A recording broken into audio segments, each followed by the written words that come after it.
The golden age of Pokémon.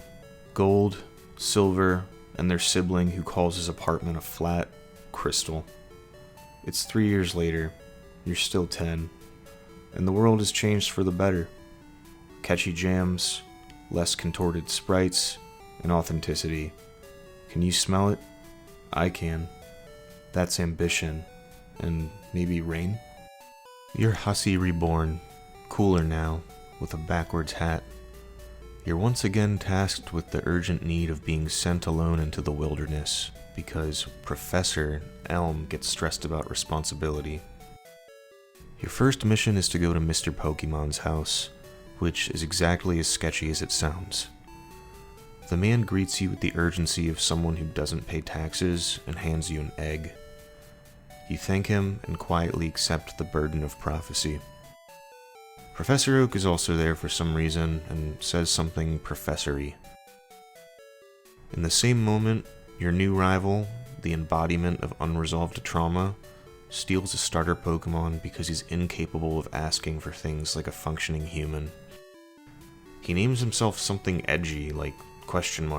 Which later triggers a cutscene where you're asked to name him. This flew miles above my head when I was a child. I was raised to be honest and respectful to my elders. I spoke to the officer with candor and continued my journey being bullied by a child without a government name. On the route back to Newbark Town, your rival attacks you. He selected Totodile because he heard water types hit different. After you bash his starter into the ground, he babbles on about destiny and darkness, like someone who just discovered My Chemical Romance, and shoves you out of the way. This is the recurring theme. He reappears often, still angry, still underleveled, still confused about why friendship makes Pokemon strong. Violet City. There's a giant tower dedicated to Bellsprout and its sacred origin. You ignore it entirely. The gym leader, Faulkner, runs this place with a level 5 bird that isn't even his. Strong start. You proceed to Azalea Town. Nothing really of note here. You fight a bug-type gym, meet a guy that can make you Pokeballs, and face a criminal organization that mutilates Pokemon and sells the body parts on the black market. But life marches on. You continue to rise, until the third gym. That's when the cow shows up. This thing literally steamrolls your entire team before you even have time to squeal into your Game Boy. The soundtrack is now playing directly into your bloodstream. You, however, eventually find a path to victory, but at what cost? You tread onward and begin picking up the pieces. Oh yeah, you now have an Everstone from Professor Elm, which basically equates to a stick of zebra stripe gum. Anyway, after giving your Porygon a haircut in the underground strip mall, you make your way to Ecruteak. You start collecting phone numbers against your will and receive back-to-back spam calls. Youngster Thomas calls you just to say he saw a cool Noctowl and thought of you. You tell him your Noctowl died. He says, and asks if you've checked out the burned tower. You make like 3 trips across the entirety of the map in order to get a tree Pokemon that's a rock, and before you know it, you're in Kyoto. Your rival ambushes you once more and speaks to you like he's collecting rent. He leads with Golbat, still hasn't evolved it. It's like level 35. He's doing this to himself now. Once defeating him, falling through a trapdoor, and awakening 3 legendary dogs, you're confronted by a man dressed as a magician who introduces himself as Eusine, which doesn't help. He says he's something, and speaks of admiring Suicune with the energy of someone who probably shouldn't be around schools. You fight yet another gym that's comprised of 0 Pokemon from this generation, and then get Surf from a geisha. This is where the game exhales, long and defeated, and says, I don't know, go fight someone. Progression becomes a suggestion. You press on. Nobody's having fun anymore. The mid-game drags like wet denim. Route 30 whatever becomes a blur, consisting of trainers named things like Scientist Derek, who use nothing but a level 19 Mareep. Wow, What a defeat. You're incredible. You feel nothing. You somehow end up in Olivine City, where you climb a lighthouse and hear a story about the Steel-type gym leader's sick Electric-type Pokémon, where the only remedy is available at the black market one town over. You agree to be the drug mule. Gotta catch 'em all, I guess. You head to the other town that's 5 minutes away to participate in a filler episode.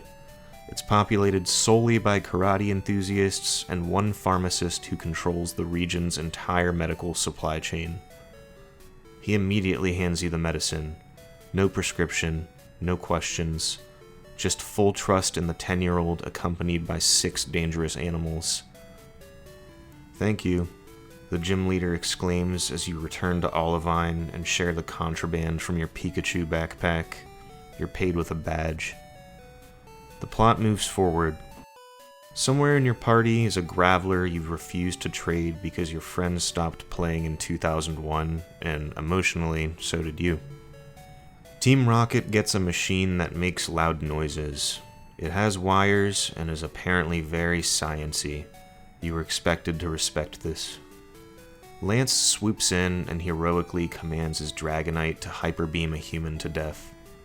You join him in what can only be described as an unofficial DEA raid. A bit later, you commit borderline elder abuse to get another badge. Friends become enemies. Enemies become friends. You've stopped keeping track. Your eyes glaze over as you traverse the rocket hideout portion of the game. You're pretty much in a fugue state, defeating 37 identical men that say things like, "You're not going to ruin our plans," right after you ruined their plans. You bury your cringy rival once more. "There is no room for weakness amongst the Valley of the Ivory King," he says, wearing capris. You then crawl out of the ice dungeon, vaguely stronger, and arrive in Blackthorn City. The gym is Dragon-type. Real resistance for the first time in hours. You win. The leader, whose sole responsibility is to hand out badges upon defeat, does not hand out a badge upon defeat, and instead decides combat was not the requirement. Your real trial is answering a sacred quiz that asks if you're nice to Pokémon. You answer yes. The 8th badge falls from the ceiling. You leave and make your way to a different cave. You're greeted by a Temu victory road. Difficulty level, damp rag. This is the part where the game pretends you're growing as a person. You're not. Your rival leaps out from behind a rock. The B button unfortunately doesn't work right now.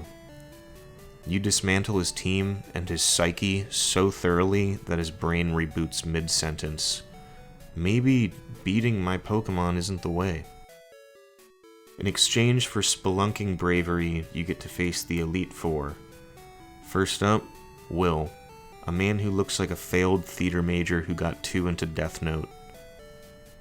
After making light work of his psychic types, Game Freak surprises you with 2 of Gen 1's most impactful characters, Koga and Bruno. Koga's strategy is to slowly inconvenience you to death.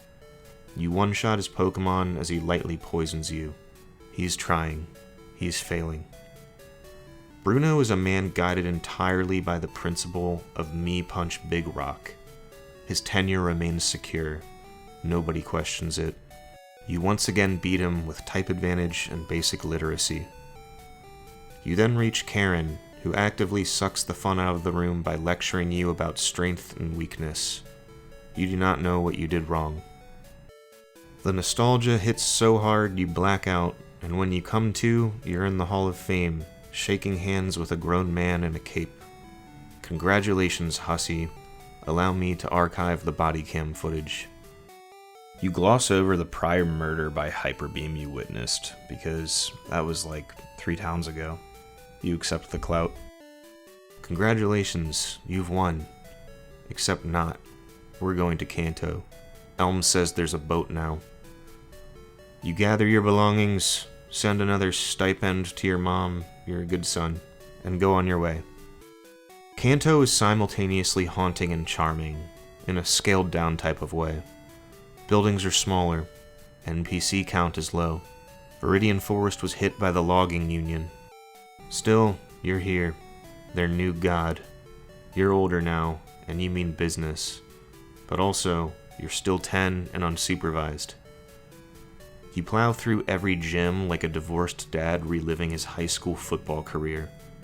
You also encounter a member of Team Rocket, seemingly from the foreign exchange program, likely also experiencing psychosis. His plan is to destroy the power grid. No demands. Then, Mount Silver. An NPC warns you that it's full of strong Pokémon. Never have you been so deeply offended. Who do they think you are? A child? You scale up the mountain. It is now time to face Pre-Hussy, the trainer formerly known as Red. He's been lifting. He's in peak Sigma form and ensures you know it. His team is full of the classics, like Espeon. The level curve is steep, but not as steep as your desire for power. And just like that, Red is defeated and instant transmissions out of your life. Heavy is the head that wears the crown, but not really in this case. You turn your Game Boy off.